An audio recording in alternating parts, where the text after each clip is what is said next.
giờ sao có cho nhớ rằng nó chị bé tôi giờ hàng rong xin nó thiện đông nữa bé tôi thiện chọn đông từ giờ chọn để nó nữa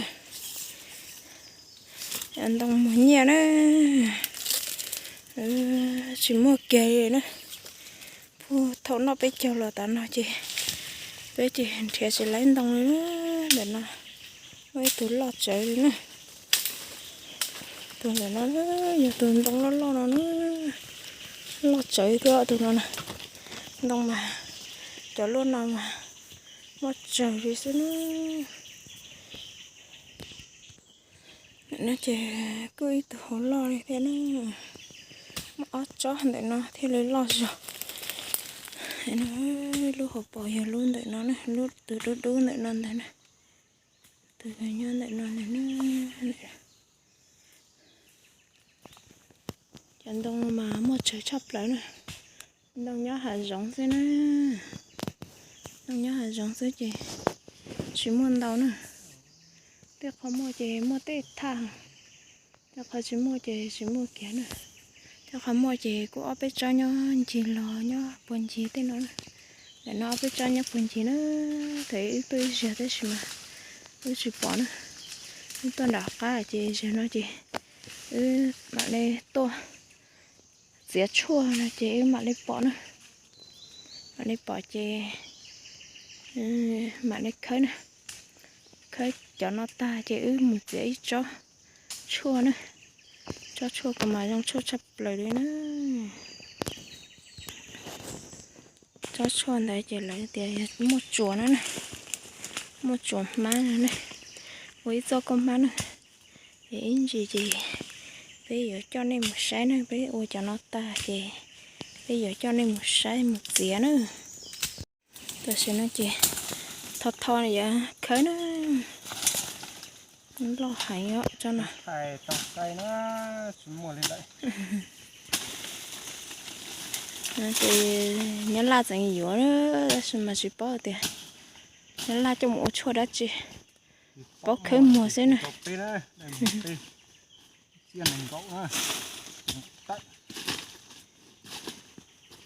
nhưng mà thế cho rồi nó chín mùa nữa này bây giờ mình gọt xe nữa khởi xe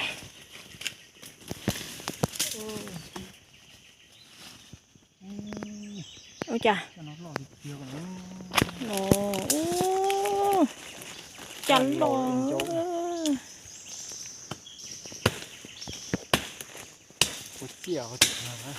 chạy bỏ có lâu nữa nó có lâu thế này khơi lái xe cho trong này chả nữa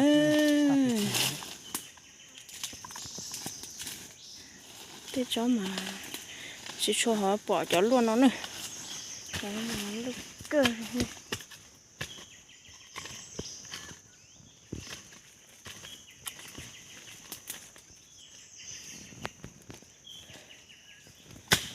họ sẽ dùng để cháo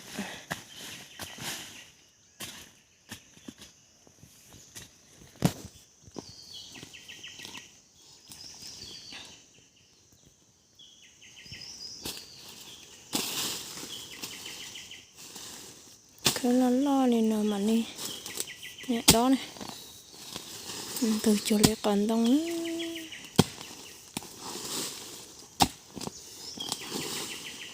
xây vật thầy ta xây để với một chế cho thôn ta trồng cây nhớ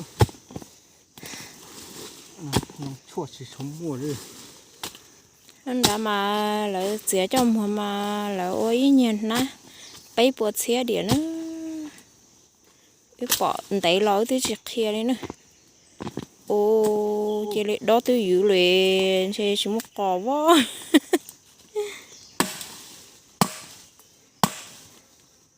lo hãy họ bỏ lo sắp là hú lo họ bỏ lo tới xem mà chọc đông chọc coi em thu có thế này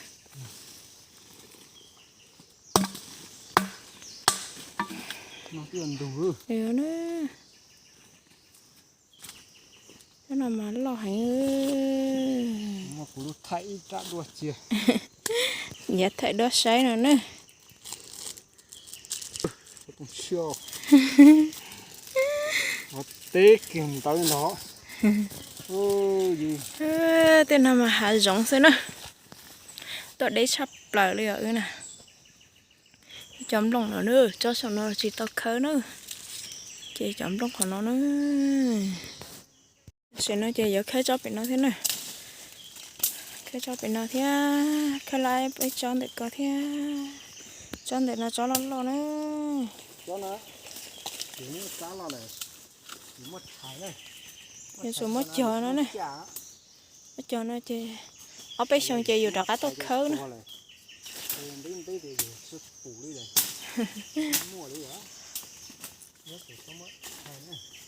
Mất chờ.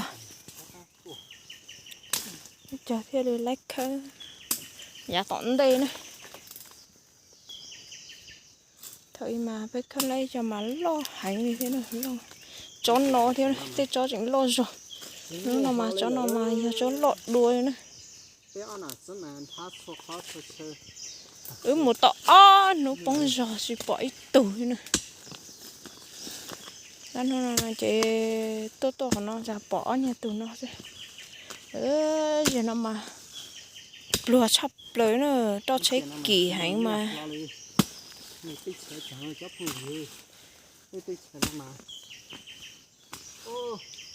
Nhà là tây nè, phải chút chút này luôn. Cho chế kỳ hành chế tí dụ là sẽ lấy cho chế này. Chế ở bênนู้นchế một tờ rồi nữa. Giờ nó tí bây giờ đầu xe nhà nhỏ lạ nữa. Chế bây nhỏ tới chờ nó chế bây tí dụ chỉ tàu cho chế hành nữa. Giờ tôi tới chăn lo hành. Ôi cháu coi chị lo rồi chẳng mê rồi thế luôn. Họ bố lọ đồ xúc xả. Lấy là cho nó này. Chị sẽ hãy.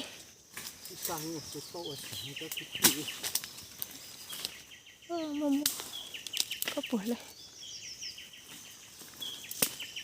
Ít lại. Chị ấy có mà lên một tại sao tê. Hay mà khơi cho nhảy do ai tại sao hết. Sao bố bị sao tê hay cả một. Xe cho phong dư. Xe có khai giá tặng máy xe. Chim bó sửa bủ lịch thiết lưu. Để dầu xe muốn thiệp vào lái thì được. Mình nhà xe là nhớ tao xe gì xe mình phát xe rồi. Xe hả.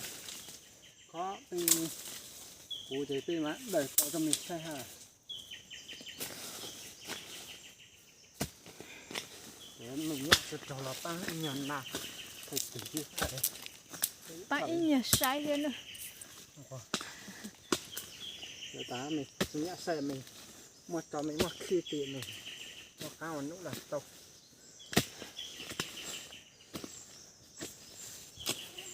Chẳng đông đâu mà mất trời này.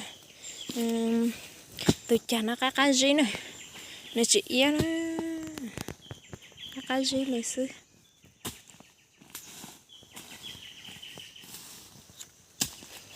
Chuyện nên nó mà chạy rồi.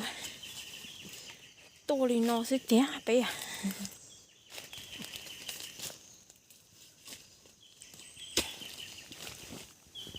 Trong thịa tên nhà nó khơi. Lỡ giờ là tiếng một té. Té áp phó ấy. Xỉa cho một trò xe trong đi chả. Khó rồi ít sự chỉ tao. Như chỉ tao chọt đô lên nữa. Chơi dù tí chỉ tao bảo tiền chọt tỷ ăn thù trong đi chả này. Chỉ mà giờ xã thì cho tao mà tới thời dân từ á. Đó mà nhớ đấy sắp lỡ nữa cho cả nó nhớ đấy anh chơi. Giờ ấy chỉ tao một trò giờ thì giờ trò thì tia này chị. Thoát sự tội ấy xem này.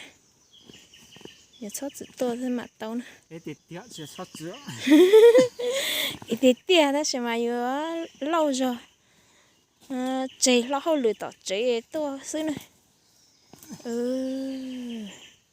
bà ta cho ít nhặt đó lỏ cho nó chả này ó bê đó nè hả đồ trong thập lại thế nó chỉ cho nó đủ xin nó là chén chơi in chơi lấy ó kỹ nó ó bê lù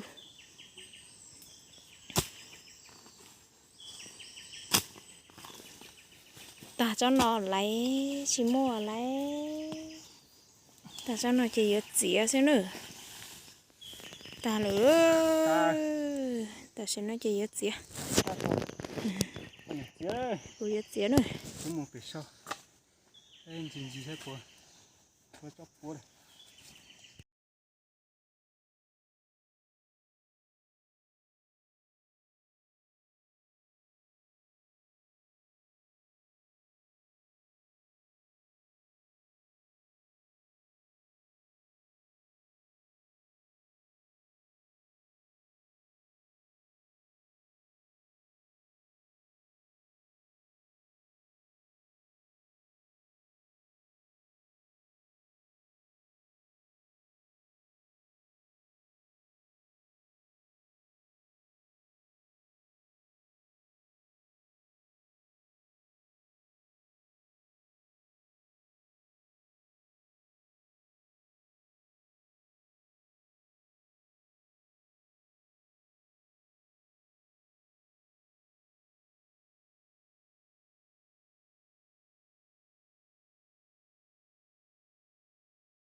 ta sẽ nói chê biết tiệt tao tao đi nó thế nó nhặt ăn nè thế này chỉ trâu lù thế này sẽ ta nói chê để mua nữa ta in na giờ chọn na nó in na mà na bay bùa thế nữa chị thay liền nó cho biết sẽ để tao sai sẽ nữa xin chị đùa